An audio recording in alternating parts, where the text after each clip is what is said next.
I wanted to talk about just some like gameplay, I guess perks, mechanics, or whatever. And since I brought it up, I think that maybe we should just start there. We didn't get a chance last week to talk about smoothies. Not really. So I thought maybe that we should start off with the smoothie system. Just, I don't know, talk about how that has or has not impacted our gameplay. Tell me your thoughts on smoothies, Al. My honest thoughts are I feel like you never need smoothies until the 1 second that you need a smoothie. Hmm. That's kind of how I feel about it because I'm enjoying the part of putting stuff together and filling the little cookbook of smoothies, which I knew you wouldn't like, so I was like I knew he wouldn't finish that, but I'm gonna finish it by the end of the game. I enjoy that part, and then I sell all the smoothies that I know I'm never gonna use. Okay. But I keep at least one of like if I'm so for example with Jabu Waters, I knew I was going in there and I knew that I was gonna be doing some underwater stuff. I knew from a cave that there's some dark portions. So I was like, I'll keep one radiant and one like longer stamina underwater or whatever, longer breathing underwater. Hmm. And there were points where I needed both, even though in those underwater portions there are bubbles, there are little light crystals. But there was a point where I got stuck and I was like, I'm gonna die. So I had a smoothie and that was good. I'm glad I was able to use it. But like aside from those little tiny moments, and maybe occasionally like wanting one for hearts, I never use smoothies. Yeah, I'm kind of with you. I can't say that I never use them because you're right. Like there have been times in boss fights at a pinch, like Mm-hmm. early game, where I was Yeah. like, oh, I need 6 hearts. I'm gonna drink a smoothie. Uh, this is my thought on smoothies though. Is I think the game probably could have just done without them. Like and it's not like they're taking up real estate or anything by being there. Like it's not like by putting smoothies in something else came out. I can't help but think that the smoothie system to me just feels like a poor man's version of cooking from Tears of the Yeah. Kingdom and Breath of the Hmm. Wild. Like because I loved cooking in those games. It was really fun. You got the cute animation, you got the cute sound. Link was doing his Hmm. like little like ah. I quite enjoyed that, and they felt much more paramount to your success in those Yeah, games. and like the experimenting with the different ingredients and like the Yeah, time too. I feel like I only ever get a minute or 3 minutes in the smoothies. Whereas I knew how to manipulate it to get 12 minutes or 30 minutes in Breath of the Wild. Obviously, you're playing longer and you're exploring longer in Breath of the Wild, but like it would have yeah. been nice to have a couple, like 5 minutes with like the underwater breathing thing. So it does seem like a poor man's version, like very like narrowed down, smaller bite size of the cooking in Breath of the Wild and Tears of the Kingdom, which Yeah. I think for Echoes of Wisdom is fine, to be honest. It's okay. Yeah, I don't expect it to be the same level of like of depth as the cooking system in Breath of the Wild. Like I don't think that that's fair. But I again, like especially as you get the fairy bottles, I'm kind of like I Yeah. don't know, like what do we cuz like a lot of the stat enhancements that a smoothie can get you, I don't know if like you absolutely need them in this game cuz like for example, like one of them is like it speeds up your climbing speed or whatever. It's like Hmm. you still climb pretty fast without it, Yeah, and you there's already, not that yeah. much climbing.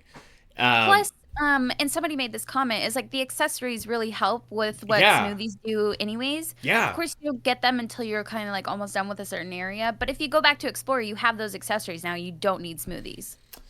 yeah. So all those reasons, and here's the other thing too. Number one, I should say I love seeing the Deku Scrubs back. I love those guys. I think I they're haven't gotten there awesome. yet, but they look like the business Like scrubs. yeah, the business scrubs. Sorry. Yeah, they're great, and their song is probably one of my favorites so far that I've experienced. And like their Yeah, theme is really good.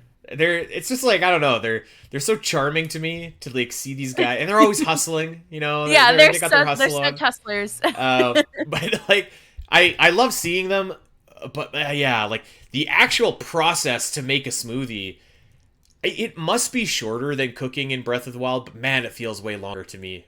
If that makes sense, it feels like it takes forever with like all the text and all like the I don't know something is missing. Like I think when like you're cooking in Breath of the Wild and you hear like that cute little jingle, and then when you make something really awesome, it's like do do do. There's kind of nothing like that. It's like oh you've got this great smoothie and whatever. Like that's, Mhm. I don't know. It to me, it just, no pun intended, it felt a little bit undercooked. The way that they implemented it, it kind of felt like to me like they wanted to put in something familiar for players that start off with cooking and stat boosting in Tears of the Kingdom, Breath of the Wild, but like so they wanted to make it familiar, but I don't know, I just don't think that the game needed it. So it's not that it's like the worst edition, but I think I would have just done without it. I think, to be fair, too, I think you and I, and maybe a lot of like more adult Zelda players, are better at, because of Breath of the Wild and Tears of the Kingdom too, I'll give them credit, are better at looking at a situation and knowing what we can do to alleviate like damage, alleviate like getting stuck underwater, alleviate maybe some like electrical damage or whatever, Mm-hmm. because of how we experience Breath of the Wild and Tears of the Kingdom. I think this is definitely something that's good for like children to like experiment with the smoothies and be like, oh, this is going to help me breathe underwater because I don't know if I can get to those bubbles fast enough. Yeah. You know, the younger audience, I feel like the smoothies are definitely helpful, whereas us, we can navigate things a little bit differently because of our past experiences with Zelda and video games in general. Yeah, you know what? That's a really fair point, I think, actually. Again, like, I wouldn't necessarily take them out of the game. Like, they don't harm anybody by being there. They're not... I guess they just don't do, like, a whole lot of good for me and most people I've talked to. But, I mean, to your point, most people I've talked to are from Zelda Dungeons. I mean, we've been playing Zelda exactly. for a long time. Yeah, I don't know. I thought that smoothies were okay. I think that I want to move on to the next topic here because it's kind of like the similar thing, but I like it being in the game. And I'm talking about the automations, the little robots that Dampe can make for you. By the way, shout out to Dampe. He went back. He was working as a caretaker, which is a fine job. But he was like, you know what, I want to do something else. And got his degree, went and started building machines, and now look at him. He's the premier automation builder in all of Hyrule. Yeah. So shout out to exactly. Dampe. I don't know about you, but I don't even know. So you've only got like a single automation, right?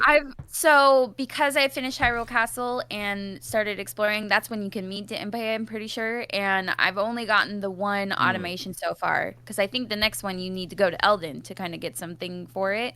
Kind of, yeah. So I've only got the one, and I think it's hard for me to put a real opinion on it because I've only got the one. But so far with the one, I'm like, I don't know exactly how to work this. The timing feels really weird. It doesn't really do what I want it to do. It gets attacked before it does anything. Yeah. So yeah. That's kind of where I'm sitting at this time. But my opinion could change by the end of the game. I feel like you're bang on. You know, like it's like the automation, and I got them actually like way later. I actually didn't get them till I was close to Hebra. Because Dampe's house is just like kind of up there, right? So I went down to Faron, and then I went to Eldin, and then like I kind of finally went over there last. So I didn't get them till like extremely late in the game. But I figure we just talk about them now because I don't know when we're going to talk about them again. You know what? Like I think everything I said about the smoothies applies here. Like these probably don't need to be in the game. They like combat wise. I've never used them for anything. Although, again, to be fair, by the time I got them, I had, like, my set kind of echoes. You know what I mean? Right. Like, my guys. But I kind of like their inclusion there. Just a little bit. Because they're, like, these weird... I don't know. Just they're charming to me in a way that the smoothies just weren't that charming. Just because they're, like, different. You know? And I kind of like, too, that in order to get each automation... Like, it's almost like... I mean, it literally is like a little side quest that you have to do, but like there's more to the side quest. Like you have to go get like certain items. So it's like a couple side quests in one. So the automations almost feel like a bonus reward for other side quests that you're doing. So I think in that way it works. Yeah, it kind of feels more like a side quest to get the automation, and then maybe you just don't use it. Pretty much exactly, yeah. Which is fine. And then I would feel like the statement I made about the smoothies makes sense, but I don't know if it makes sense for automations because they seem kind of tricky to navigate. And if I were a child, I would not want to. I would not have the patience. No. To mess with the automations. I've never used them in battle. I think I whipped it out just to see like what what it was Yeah, like. same. But yeah, it was just kind of like a. It was almost like buying amiibo, you know? Like they're nice to have, they're nice to look at. Maybe you'll use them to scan into your game every now and then, but you don't really. You know, they're not really doing Oh my gosh, anything. we need like the automation what is it? Tech Tyke Oh, as an amiibo. there. That'd be so cute. There's one of them, my favorite one, and now of course I can't remember which one it was, but you have to combine fireworks with another That's enemy. the one I'm working on now. Oh, Yeah. that one was cool to like just see it Okay. kind of do its thing. That was really cool. Nice. Yeah, I don't know, but that those work for me, which I think seems contradictory because I'm saying that smoothies didn't work for me, but I kind of liked them even though I didn't use them. I thought they just had a little charm, a little You want to know what? personality. Maybe it's because it's different. Because smoothies is like reminiscent of cooking in Breath of the Wild and Tears of the Kingdom, whereas this is something that's kind of new. Yeah. Even though it's kind of like using an echo or a combination of echoes, and maybe it's something that they need. And well, you could connect it to like building stuff in Tears of the Kingdom, but maybe it's something that needs to be like fine tuned for like the next Zelda game or something. I mean, I don't think it needs to come back for the next Zelda Oh, game okay. if they're gonna do unless it's gonna be like a complete game changer. I think Mm-hmm. I think if they were going to bring automations back, they should like change them so they're not enemy automations, but maybe like thing automations. You know, like a Mm-hmm. Tears of the Kingdom, like you build a little hovercraft or you build whatever, Yeah. something like that. So I thought that they were. I thought that they were okay. They were fun enough. But yeah, This is the general consensus that I've been hearing about them too, is that it's like people are like, I don't really use them and I don't really know how to use them. yeah. And yeah. I just know like when I wound up the tech tyke, I wound it up and I was in a horde of monsters and they came up and attacked it and killed it. And I was like, okay, respawn. And then I tried to do it far away, but now it's too far away that the blast doesn't do anything. So it's just like, I don't know if I'm really And then doing this right. you got to pay to fix it too, don't you? Oh, maybe that's the problem. I'm trying to use a broken one. I don't, honestly, I used it for like 2 seconds and then I was like, I'm over this. Yeah, I think if it gets destroyed, you got to take it back to Dompe and pay Maybe him it's to not fix it. broken, but it like despawned or something. Oh, I don't know. Dompe's got to. Maybe I just, listen, my opinion's not final. Okay. Well, I think they're fine enough. I think they're fine enough. Let's take a. Well, how about this actually? Because we're kind of on the subject. I wanted to just lightly touch on side quests because we've talked about a few here and there, and we're gonna go in depth. We'll talk about our favorite side quests in the game at a later episode here. I will say at about this point. So one of my notes at this point in the game was like side quests are okay. They're like about 90% of them is basically a variant of like show me this echo. Yeah. And I think that's still probably true, but I'd lower that down to like 70%. But I came away pretty impressed with the side quests in this game, actually. And there is a lot of filler. There no doubt there's a lot of filler, but I really think that there's a lot of like really quality side quests in Echoes as well. Like probably like I'm trying to think of the last Zelda game that had like really, because there's at least like 10 side quests that I can remember off the top of my head that felt like really engaging, really cool, really good rewards, really good stuff that you were doing inside. Not all of them were like long mega quests or anything like that, but I did come away like feeling pretty impressed with the side quests here. Like they've got to be some of the best side quests in a Zelda game since like I don't know, Skyward Sword. I mean, I feel like even with Breath of the Wild and Tears of the Kingdom, like yeah, a lot of them were fetch quests, but there were some that were like standouts, and There I definitely really, were. yeah, and like engaging and good. I wouldn't say that Echo's Wisdom is any better. I do feel like, again, at this point where I'm like going to Hyrule Castle, I would say that I'm the same, where I'm like, oh, maybe I've only really encountered the ones where it's like bring me an Echo. But after Hyrule Castle, like a whole slew of side quests open up, Yeah. and I was like I was like, oh, thank God, because I was a little worried that all the side quests were gonna be just echoes. But then there was a couple that we'll talk about in our side quest episode, at least two off the top of my head, where I'm like, this is so fun and cute and charming, Yeah. and I love it. I wouldn't say that they like, get to me more than like the Breath of the Wild or Tears of the Kingdom ones, but I think that they're still great. Yeah. Yeah, that was probably unfair to say they're better than those games. Like, but it's just like the I guess like the quality compared to the amount of side quests, I feel like in Echoes is like the percentage is higher, if that makes sense. Like there were some absolutely masterful quests in Tears of the Kingdom and Breath of the Wild, but there's just like so much filler there too that it Yeah. kind of to me was like I That makes sense. appreciated. There's like a massive amount of side quests in those games, and a lot of them are Yeah, fetch quests. there are, yeah. Hmm. But I thought there was, I don't know, I thought that it was a strong suit of the game, actually, where at this point, ironically, that we're talking about, I kind of didn't feel that way. And you're right, actually. So Hyrule Castle is like the point in the game, like after you beat it, where lots of stuff opens up. Hmm. Specifically, Amiibo opens up. Specifically, Amiibo, like to get stuff that's not smoothie ingredients. Hmm. I scanned my I think it was my Mifa amiibo, and I got the black cat suit for Zelda, and I saw this thing, and I was like, "This is gonna be the new Bowsette. This is Oh gonna be the new no. Bowsette in like in a week." And actually, I was wrong. I was expecting to see like a lot of artwork about that, and Hmm. probably thankfully we didn't. But I have to admit, I left that black cat outfit up because it was so insane, and I love just being able to talk to cats. I was like, Yes, yeah, awesome. You were I right got too. Didn't you the. say that we were going to be like doing something with cats?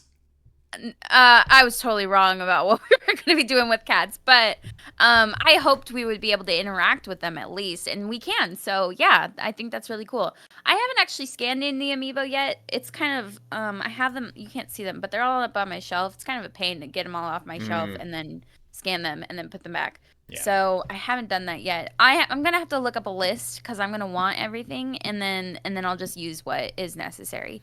Um, But I did get the catsuit from one of the side quests, like the right. original catsuit. And yeah, talking to cats is so cool. I love that. It's awesome.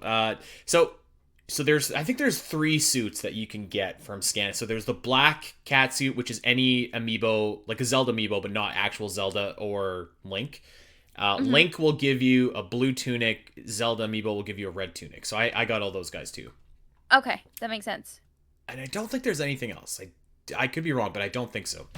Um, yeah, so that I thought that was it was a funny touch. One of my favorite side quests actually is one that you get from a cat, which is fantastic. Yeah. Uh, let's take a trip around Hyrule here. I want to talk about a couple of the different places that don't necessarily fit into any of the specific regions or quests that Hmm. we'll get to here. And I thought maybe we should start with Hyrule Ranch. Okay. Um, charming little spot, I felt like. Yeah, it's a cute little spot, and this is where you first learn that you could ride horses, but you got to help with the side quest first. Yep. And there's more to do with it after Hyrule Castle, of course. But like initially, I found it pretty quickly after my first dungeon, and I got the horse pretty quickly after the Hmm. first dungeon. I think the music is quaint and really nice, very reminiscent of stable trotters, that kind of music. And yeah, it's cute. It is. It's just a nice little spot. It's small on the map, but I Yes. think that kind of works. Uh, I don't know why, but like ever since I saw that carrot as like the icon, I just Yeah. I don't know. It kind of gets me. So I popped like massively when I saw the carrot. I was like the carrot echo, yes. So I got the carrot echo, which is fantastic. But yeah, I thought that it was a cute little place. There's basically like a different version of Malin and Talon there. They're not called Mhm. that, but they might as well be. What did you think of the horse riding mechanics in Echoes? You know what? I was surprised how it's a little clunky. It's a little Kind of. the how do I explain this? Like the remember how we were talking about how Echoes of Wisdom is so smooth in movement compared to Link's Awakening? Yeah. You take that away when you're on a horse. Yeah. It's a little clunky. I appreciate like being able to go a little bit faster. I like running over enemies. I like jumping up on cliffs with the horse. I think that's pretty cool. But I don't do it a lot because it's hard to guide the horse. It is. Yeah. It's clunky, but I don't think it's terrible by any means. It's probably what it should be because like you do go fast. I will say, have you tried any of those like the course races on I have Hyrule not. Ranch? I haven't tried that stuff yet. No. Holy cow! So there is there's a something that you need to get. And maybe it's a heart piece or something, but you have to do, ironically, the short course, actually, so the beginner course, but you have to do it in 17 seconds, which is like bonkers. It took me probably 25 tries in order to do this. So I was like, oh my god. But I thought that it was, this is going to sound weird, but like clunky yet smooth. Like once you kind of find your rhythm and like adjust to that clunkiness, then it becomes smooth. Okay. I haven't really had that opportunity yet, I guess. I've been like using other echoes, so like you could jump on the tile echo or you could jump on the spinner echo, and I kind of like doing those. And I also just like spinning around as Zelda like a little ballerina throughout Hyrule Castle. So I just haven't used the horse a lot. I haven't really either. And to be honest, like I didn't use the horse a lot in like Breath of the Wild or Tears of the Kingdom either, just because like I feel like exploring off the beaten path is kind of what those games are about. And it's kind of what like Echoes of Wisdom is about too. So I'm with you. I didn't use the horse like a lot. I other than like the course races and stuff at obviously at Hyrule Ranch, I think I used it in Gerudo Desert, like just to get around, because Gerudo Desert was so massive, and I was looking for, I think I was looking for like a heart piece or something like that, and I was like, where the heck is this thing? So I summoned my carrot, and my horse came running, and I was riding around there. But yeah, I don't know, I thought that it was like a nice little detour, a nice little spot on the map, and yeah, I thought that horse riding was like, it felt like clunky yet smooth is the only way I can think of to describe it. It should in a 2D Zelda game. I guess that's a good way to put it. It's I kind of giggled when you said you rode it through Gerudo Desert, because I didn't even try. I just assumed, because in the Switch games you can't ride a horse in Gerudo Desert, so I was like, I can't ride a horse here. So I just left my horse at the beginning of the desert. I mean, I didn't even try. Next 2D Zelda, maybe we'll have Sand Seals back. That would be awesome, actually. That would be cool. That would be so cool. They'd have to make that desert pretty big, though. Like yeah, true. Yeah. Hey, everyone. If you enjoyed this clip and want to see more of the Zelda Cast, make sure to head over to your favorite podcast platform of choice and subscribe. There are over 200 episodes in the vault that will provide you with hundreds of hours of Zelda content for you to enjoy. You can listen to us when you're on a walk, fighting Ganon, trying to sleep, whatever. And if you want to see these shows as they happen, make sure to head over to twitch.tv/The Zelda Cast, where you can watch our beautiful faces talk about Zelda every single week. Don't miss out, and we'll see you next time.